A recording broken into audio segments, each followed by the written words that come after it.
I'll just jump right into this part. Okay. So, Trevor, looking at life insurance needs, there's a couple of different methods that we use typically to estimate what we'll need in life insurance coverage. The rule of thumb usually is 10 to 15 times income, or we can do a more in-depth needs analysis. That's what I'd recommend. But what do you think? I like the needs analysis. Let's figure it out. Yeah, I'm with you. It'll drill us down to this is what the science tells us we need, more than just estimating. I feel a little bit more comfortable with that. Great. So remind me again, what's your spouse's name? Jennifer. Jennifer. You can just call her Jen. Perfect. And are you okay speaking for her today? I am. Yeah. Okay. She knows I'm the decision maker. So perfect. Makes total sense.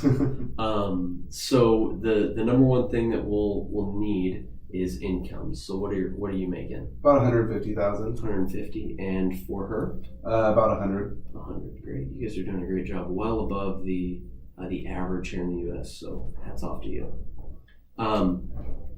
Typically, what we see is when we're planning for life insurance, in the event of a death, what we like to replace is somewhere between 70% and 80% of income, combined income. How do you feel that you guys lie on that spectrum? Let's kind of split the middle there. Okay. 75%. Does that sound right? Yeah. I think that's more than fair. Mm-hmm. So we'll plan on that. So that puts us at $187,000.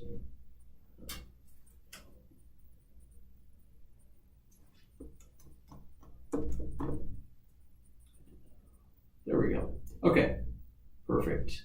And outside of that, we also want to take into account, other streams of income that you may or may not get in retirement or later on down the road. I don't think we'll be getting anything. I don't know any properties. Don't want to. Okay. I don't think Social Security will be there. Okay. So. Yeah. So that's totally fair. That makes perfect sense. So we'll go with that. And if Jen were to pass, do you feel like you'd be able to work the same then as you do now? Yeah, probably. The kids are getting older and they can kind of take care of themselves now. Okay. So no need to reduce hours or anything like that. We'll be good then. And for her, do you want her to have to go back full time, or would you? No, I wouldn't. I think it'd be a lot harder on her. Hopefully. Mm-hmm. Yeah. So I would probably want her to work about half as much as she's currently working. Okay. So income would reduce from 100 to about 50? I'd say, 50 sounds right. Okay. Great. And all right. So what will happen in the event of death is either you or Jen will get a big check from the life insurance company. What you'll do with it is you'll take it and you'll pay off all the debts we have. We'll put some money in some accounts to cover final expenses, things like that. And then the rest of it, which typically is a pretty big portion of it, will come back to me like a lot of clients do, and they say, hey, make this last the rest of my life. If Jen comes with that and she hands me that check, what I like to assume typically is we can grow it at 5% a year after inflation, and we can also spend 5% a year just out in, we can keep that as income. Okay. So I can give her a check for that every single year. That makes sense. Is that kind of the number we want to go based off of? Yeah, I mean, you're a professional. Yeah. Perfect. And we'll get the rest of that done here in a second.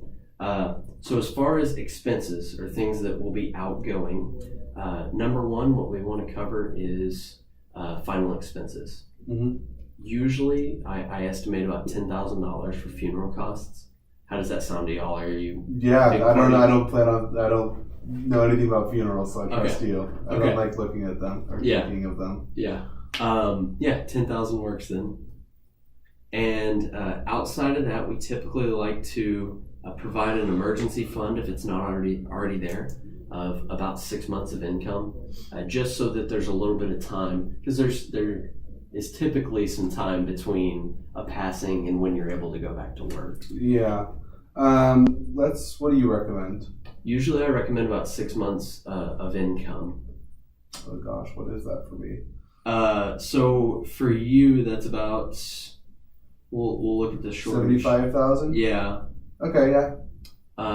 What we can do is we can discount that based off what you already have saved up. Why don't we go with 50,000? Okay.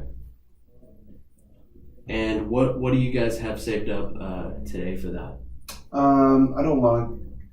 You want to add to it? Yeah, I want that to be separate because I'm sure there's family that want to come visit and putting them up and such like that. Makes sense. That makes perfect sense. I hate to say it's better to overestimate, but Yeah. a lot of times I err on the side of overestimating as well. So Great. I'm with you.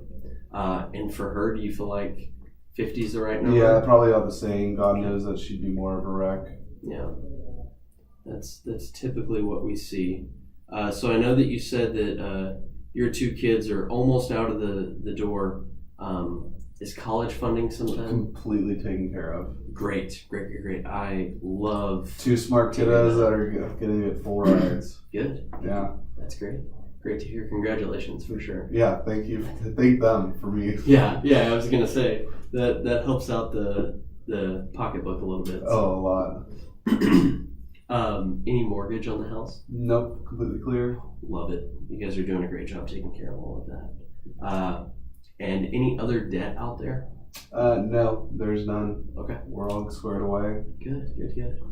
So the last thing that we really see parents typically want to cover is, hey, if I pass away, I want to make sure that I'm able to pay for my daughter's wedding. Oh God, I didn't even think of that. Is that something that Probably. that you want to factor How much in? they're costing these days? Typically here in Dallas, it's about $25,000 a wedding. Well, knowing her, we probably should make that about 50. Okay. Yeah. Okay. She's always been a little princess. There you go.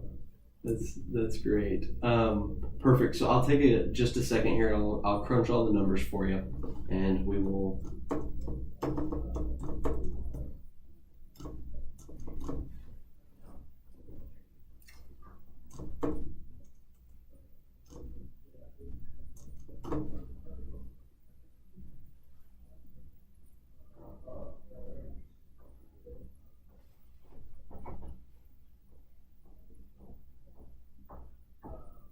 Perfect. And is there any other outstanding accounts that we would want to clear out to pay for this? No, I wouldn't want to touch the retirement account. So. Okay.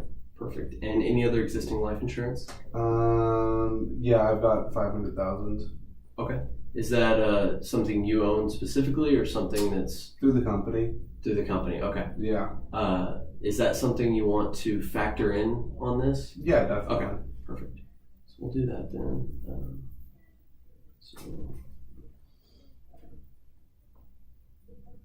And anything for Jen?